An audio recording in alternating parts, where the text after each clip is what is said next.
Bonjour tout le monde et bienvenue à cette capsule qui fait suite à la première partie du chapitre 5, de ce que je pourrais dire. Le chapitre 5, en fait, se divise en deux grands sujets. On a couvert le premier sujet avec les précédentes capsules. Le premier sujet, c'est que peut-on faire pour obtenir alcane, alcène et alcyne. Donc, je ne sais pas si vous avez remarqué, mais dans les précédentes capsules, les composés de type alcane, alcène et alcyne, étaient les composés qui étaient les produits de réaction. Donc, on les obtenait à l'aide de différentes réactions là, que j'essaie de vous illustrer le mieux possible. Et la deuxième partie du chapitre 5, c'est la partie où les composés, justement, alcane, alcène et alcyne, vont maintenant être traités comme étant les réactifs. Donc, on va se poser plus la question, maintenant qu'on a un alcane, qu'est-ce qu'on peut faire avec ensuite comme transformation intéressante? Le but de cette stratégie-là, c'est de placer alcane, alcène et alcyne dans une espèce d'endroit central où est-ce qu'on connaît comment on fait pour arriver aux alcanes, alcènes et alcynes. Et maintenant, on va explorer qu'est-ce qu'on peut faire avec eux comme composés de départ. Le but de tout ça, c'est de créer des suites de réactions qui ont une logique à respecter et qui permettent de faire des transformations de plus en plus complexes, je vous dirais, là. Donc, à la fin de ces capsules sur les transformations des hydrocarbures, je vais pouvoir vous donner des exemples additionnels, mais avec des séquences de réactions un petit peu plus grandes, puisqu'on va avoir plus de transformations possibles dans notre poche à réaction, qu'on va grossir tranquillement pas vite là, au fil des chapitres. Donc, première capsule ici sur, comme vous pouvez voir, là, la réactivité des alcanes. Réactivité veut dire qu'est-ce qu'on peut faire avec des alcanes. Et à ce moment-là, vous allez voir, il n'y aura pas une grande variété pour les alcanes. C'est des composés qui sont à faible réactivité. Pourquoi sont à faible réactivité? Donc, si on regarde ceci, c'est que les liaisons CH qui sont, et même les liaisons CC, qui sont à l'intérieur des alcanes, bien là, ici, je fais un tout petit alcane pour vous illustrer, bien, il n'y a à peu près pas de différence d'électronégativité entre les H et les C, et entre les carbones, naturellement, puisqu'ils ont la même valeur. Donc, si on a des différences d'électronégativité qui sont proches de zéro, ça nous garantit une faible réactivité parce que il n'y a pas de point faible sur ces molécules-là. Donc, autrement dit, il n'y a pas de zone réactive. Les zones réactives sont générées par les endroits où il y a de la polarité. Là, ici, on va avoir une faible réactivité car la molécule qui est non polaire. Cette non-polarité-là va justement garantir là, la stabilité des alcanes. Dans la vraie vie, les alcanes sont utilisés surtout en combustion. Donc, on les fait brûler pour aller en recueillir l'énergie qui vient avec. L'essence est automobile est naturellement l'exemple numéro 1 qu'on peut penser. Donc, à chaque fois qu'on fait brûler un combustible fossile pour en avoir l'énergie, là, bien, probablement, la plupart du temps, c'est des alcanes qu'on fait brûler. Puis les alcanes, en fait, sont des résidus de pétrole. Donc, il y en a beaucoup dans le pétrole en tant que tel. Et on peut faire brûler des composés purs comme des composés mélangés. Là. Donc, vous savez, je sais pas si vous savez, mais l'essence automobile, c'est un mélange d'hydrocarbures où l'octane est le majoritaire. Donc, c'est des faibles réactivités.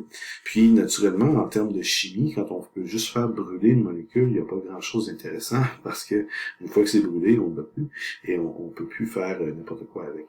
Donc, à ce moment-là, pour ce qui est des alcanes, vous allez voir, en termes de réaction possible pour un intérêt chimique, bien, il va y en avoir rien qu'une qu'on va explorer. C'est ce qu'on appelle l'halogénation, qui est en fait là ce qu'on appelle une réaction de substitution radicalaire. Les radicaux libres, je les ai abordés un peu là, dans le chapitre 4, puis je ne m'attarderai pas non plus au mécanisme radicalaire, c'est pas ça qui est important. Je pense qu'ici, on est mieux de se concentrer sur le résultat. La réaction globale, c'est que, en fait, on va avoir un alcane, et il y a un des H de l'alcane qui va être remplacé par un chlore. Habituellement, ce qu'on va faire, c'est qu'on va écrire la flèche comme ceci, et on va écrire Cl2. C'est du chlore gazeux qu'on utilise normalement pour ceci.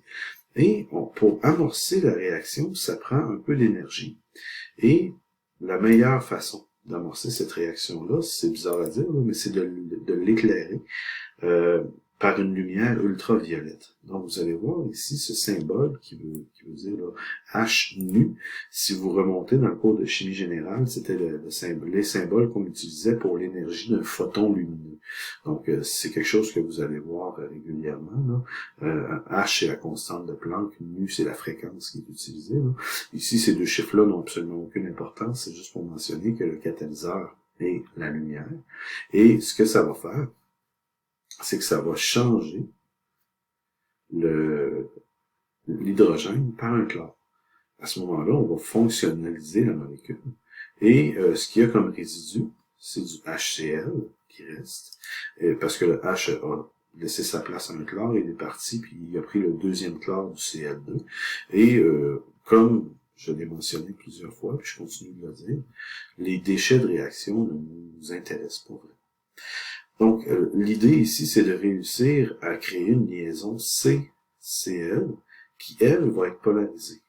Delta moins, delta plus, puisque le chlore, est plus électronégatif que le carbone.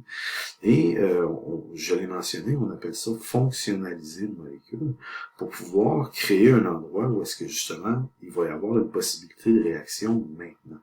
Donc, vous comprendrez bien que l'halogénure qui est ici, ne sera pas le produit final habituellement. C'est pas la finalité réelle dans une réaction, c'est plutôt un passage pour s'en aller vers autre chose et utiliser le chlorure qui est ici pour faire, par exemple, une élimination. Hein, on a vu l'élimination dans les précédentes capsules. Bien, on peut se servir d'un alkane, le fonctionnaliser et faire une élimination pour avoir un alcène. Fait que vous voyez ici, là, ça c'est un pattern classique là, en bon français, où est-ce qu'on peut passer d'un alkane à un alcène. Je vous donne quelques exemples, 2 ou 3, là, c'est pas besoin d'être très très élaboré. C'est que vous allez voir, par exemple, des molécules comme ceci. Je prends un petit alkane, CH3CH3, et qu'on met Cl2 lumière avec ceci, bien, ça va donner le composé suivant. Donc, c'est celui-là qui nous intéresse. Ça met un chlore sur un des deux carbones, et ça en met rien qu'un. D'accord? Ça, c'est une chose qu'on va pouvoir se dire aussi, là. On peut pas mettre des chlores partout, là. Habituellement, là, la réaction, ça met seulement un chlore.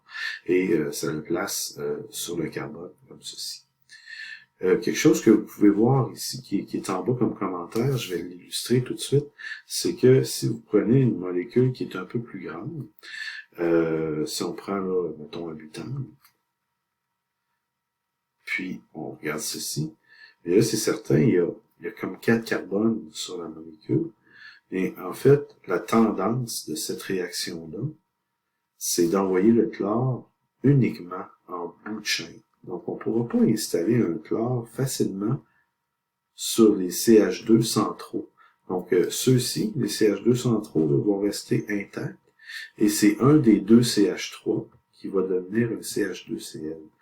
Donc, c'est ce qui est écrit ici. Le Cl se branche sur le carbone qui est au bout de la chaîne. J'écris majoritairement ici parce que ce type de réaction-là fait des mélanges de produits à la fin. Mais nous, on va se concentrer là, juste sur un seul résultat. C'est ce qu'on a besoin là, pour ce cours-ci. Et on va garder en tête que quand on a une molécule qui est un petit peu plus longue comme ça, le Cl va aller se brancher à l'extrémité de la molécule. Donc, c'est comme ça qu'on va l'utiliser. Donc, ça, c'est un des commentaires qui est important, qui est en dessous ici. Et le deuxième commentaire qui est là, c'est que le benzène, si on prend le benzène, qui est la molécule suivante, que vous connaissez de plus en plus, le benzène, même s'il a des H qui sont ici, lorsqu'on le fait avec le Cl2 puis lumière, et le benzène est une molécule trop solide et ça donne aucune réaction. Donc, autrement dit, pas de produit ici. Donc, le Cl ne se branche pas sur le benzène directement.